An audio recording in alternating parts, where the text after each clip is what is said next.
let's think about an animal. Let's think about a deer that wakes up and is thirsty. And it's wandering out looking for water. That animal needs water. It doesn't know that it needs water. It experiences agitation. The same way that a baby feels agitation when it wants food, but it doesn't know it needs food. It just feels agitation and cries, and the caretaker comes, hopefully. That deer is now foraging for something that it needs. And let's say it smells water, because deer can actually do that, and arrives at a stream and takes a sip of water.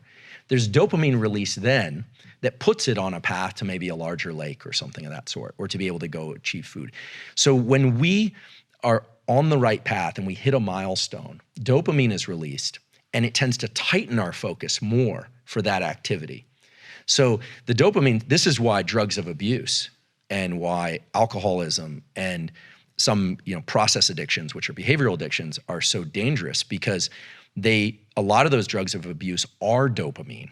So it becomes this cyclical loop where there's no other behavior that can evoke the same level of release. Right. In fact, I sort of define addiction as a progressive narrowing of the things that bring you pleasure. And I say that because it really is the way that the dopamine system works. Normally, the dopamine system is designed to be generic. It's designed to get me to do lots of things, social interactions, work, exercise, all those things. Just like the stress system is designed to get me out of bed in the morning, a cortisol pulse is what gets me out of bed in the morning. It's also what led me to pursue a career in science out of fear initially, and eventually pleasure. So the dopamine system is tethered to those states of focus.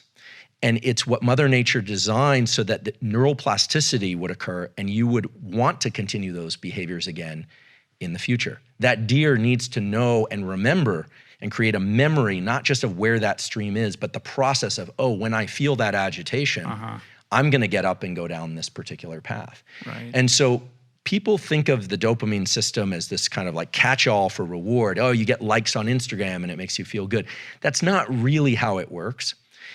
And the important thing to understand is when you start getting a convergence of norepinephrine, so that level of agitation, duration path outcome, acetylcholine, and dopamine, now you're starting to wire in the behaviors that make people really good at certain things. Now, in a functional view of this, so not addiction, what this means is that for any of us, success in any endeavor is very closely related to how much focus we can bring to that endeavor. And the reward system, you start to realize, is entirely internal. No one's coming along and cramming dopamine in your ear or dripping it in your brain. It's all internal. And this starts to bring us into the kind of like discussion around mindsets. Because so my colleague Carol Dweck, who popularized this theme, growth mindset, it's again a very misunderstood concept. It's the idea that we can change, so that's built into that. But the discovery of growth mindset was of these kids that actually really enjoyed doing problem sets that they knew they couldn't get right. But for them, they would get this like dopamine release from just focusing on the problem. They liked doing puzzles they couldn't get right. It sounds crazy, but inevitably those kids are very good at puzzles and very good at math and these kinds of things. So growth mindset is, I believe, if it's sort of a neuroscience lens on growth mindset, would be that the agitation and stress that you feel at the beginning of something